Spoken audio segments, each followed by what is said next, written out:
This is the solution for the practice SAC, the second SAC on covalent bonding, intermolecular forces, and organic chemistry.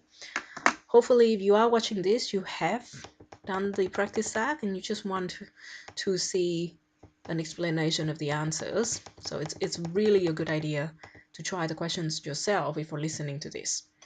Anyway, we're going to go ahead and start with the multiple choice section. And question 1. The following information relates to the next 3 questions, and you are provided with electron dot diagrams. What just happened? You are provided with electron dot diagrams for 5 elements. Obviously, these letters are not the actual symbols of the elements. Now, I just want to recap that electron dot diagrams generally show all valence electrons as dots. So if you see an electron dot diagram, keep in mind that all of these dots are representing all of the valence electrons in the atoms. So you not just bonding pairs or lone pairs or anything, all valence electrons will be shown in electron dot diagrams. Okay, so we have 5 elements here. Question 1, which combination of elements would likely form a covalent bond? Now, covalent bonds, there are 4 ways that you can think about this, but I guess perhaps the most useful one is to think about the fact that covalent bond is formed between nonmetals.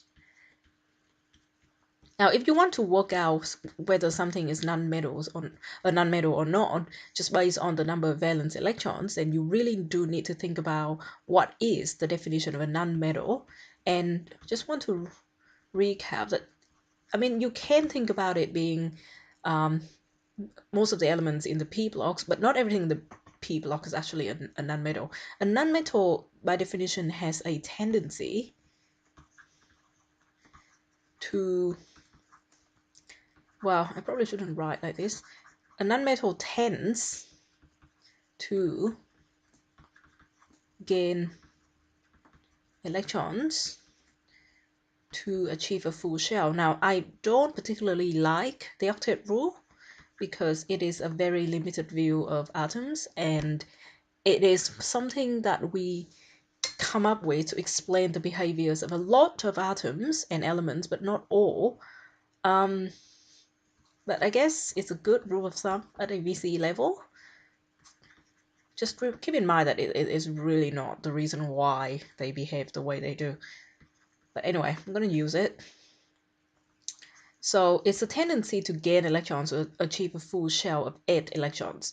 Now, an atom will potentially gain electrons if it already has around, okay, this is where my screen cuts off, I think. So if it already has, say, 5, 6, or 7 electrons. Generally speaking, it will want to gain electrons if it only needs 1, 2, or 3 more to get to 8. So if it already has 5, 6, or 7 electrons in the valence shell. So if you look at these dot diagrams, this one has 5 electrons here. So it needs 3 more. This one has 6 electrons, and this one has 7 electrons. So it's very, very likely, it is very likely that these 3, all right, I don't think there's a way for me to draw that without drawing onto the electrons. It's very likely that these 3 are non-metal. Whereas if you look at V and W, it is more likely that V and W are metals since they only have 1 or 2 valence electrons, so it's easy for them to lose these in order to get a full shell of it. All right, so after all that, it looks like, well, it's not going to be that or W, nothing with V and W, so it's going to be B, I think, which is between Y and Z. So that's question 1. Let's go to 2. If 2 atoms of X and Z were to covalently bond to each other, what molecule would result? So this is similarly, you're going to have to use the octet rule to sort of guess how many covalent bonds will X and Z form. So X has 5 valence electrons right now, so it needs 3 more, which means that X can form 3 covalent bonds, 1 pair of share electrons each per covalent bond. I don't actually know where I'm going with this. Okay, Z on the other hand, because Z only needs 1 extra electron, it's going to form 1 covalent bond. So if you want every element, as in both X and Z, to be happy, then you need something like this perhaps. So you need 3Z for every X, which is the same as a molecular formula of XZ3. I'll see. Question 3. Assuming these elements are all within the same period, predict their relative electronegativity from largest to smallest. So electronegativity is a tendency to attract extra electrons. And if it has a higher tendency, the higher the tendency, the higher the electronegativity. Okay.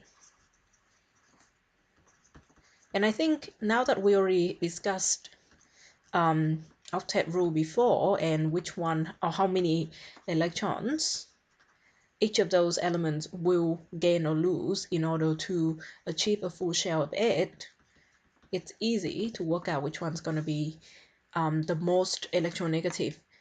The most electronegative element out of these is going to be the one that needs to gain 1 electron, which is Z, followed by Y, and followed by X.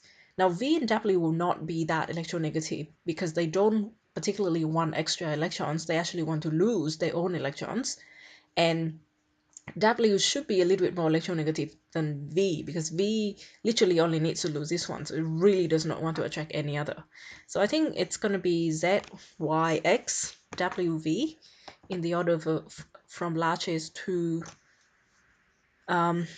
smallest, which looks like C, I think. There you go. So that's question 3.